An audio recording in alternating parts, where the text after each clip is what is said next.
Hi hello नमस्कार, स्वागत आहे सर्वांचं दीपाज लाईफमध्ये। आज आपण करणार आहोत मोमोज। त्यासाठी एक वाटी मैदा चाळून घ्यायचा आहे, चवीनुसार मीठ टाकून घ्यायचं आहे, 2 चमचे तेल टाकून चांगलं घट्ट मळून घ्यायचं आहे।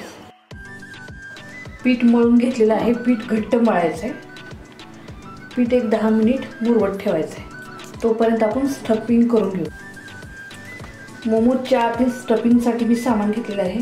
इथे एक वाटी कोबी बारीक चिरून घेतलेला आहे, 4-5 हिरव्या मिरच्या आहेत, अर्धा इंच आलं आहे, 2 गड्डा लसूण आहे, कोथिंबीर आहे आणि 1 चमचा जिरे आहेत आणि 2 चमचे तेल आहे।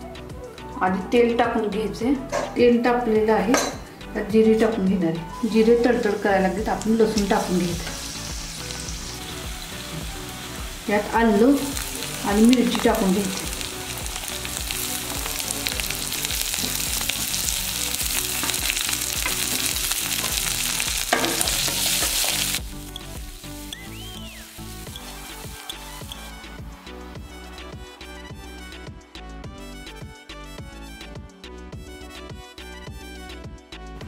मोमोजची चटणी तयार करणार आहोत। त्यासाठी मी 3 टमाटे घेतलेत, असे चिरून घेतलेत थोडा भाग, 4-5 लाल मिरची आहेत, लसणाच्या 2-4 पाकळ्या आणि पाव इंच आलं आहे।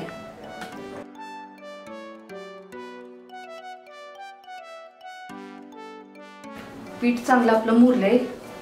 मोमोज एकसारखे येण्यासाठी आपण एक पारी लाटून घेऊ आणि त्याचे काप करूया।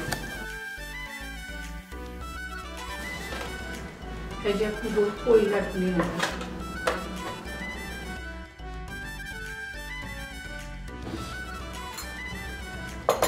मोदकाचं सारण आपण कसं बनवतो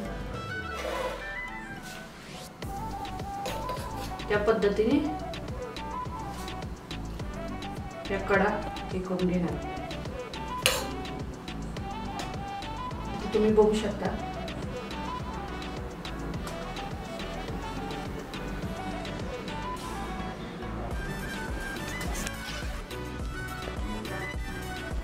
अशा ह्या कडा दुमडून घ्यायच्यात।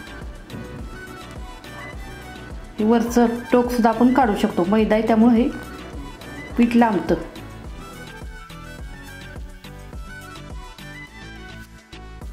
मोमोज आपण लाटून तयार करून घेतले आहे। 2 प्रकारचे मोमोज आहेत। मोमोज आपण स्टीम करून घेणार आहोत, एक 15 ते 20 मिनिट उकळून घेणार आहोत। पातेल्यात पाणी ठेवून त्यावर चाळणी ठेवायची आणि त्यावर मोमोज स्टीम करायला ठेवायचे।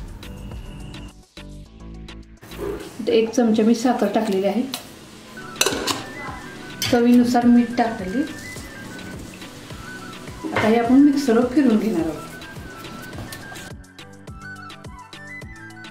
अशा प्रकारे तयार झाले आहेत मोमोज आणि चटणी। ही रेसिपी आवडल्यास लाईक करा, शेअर करा, कमेंट करा आणि सबस्क्राईब करा।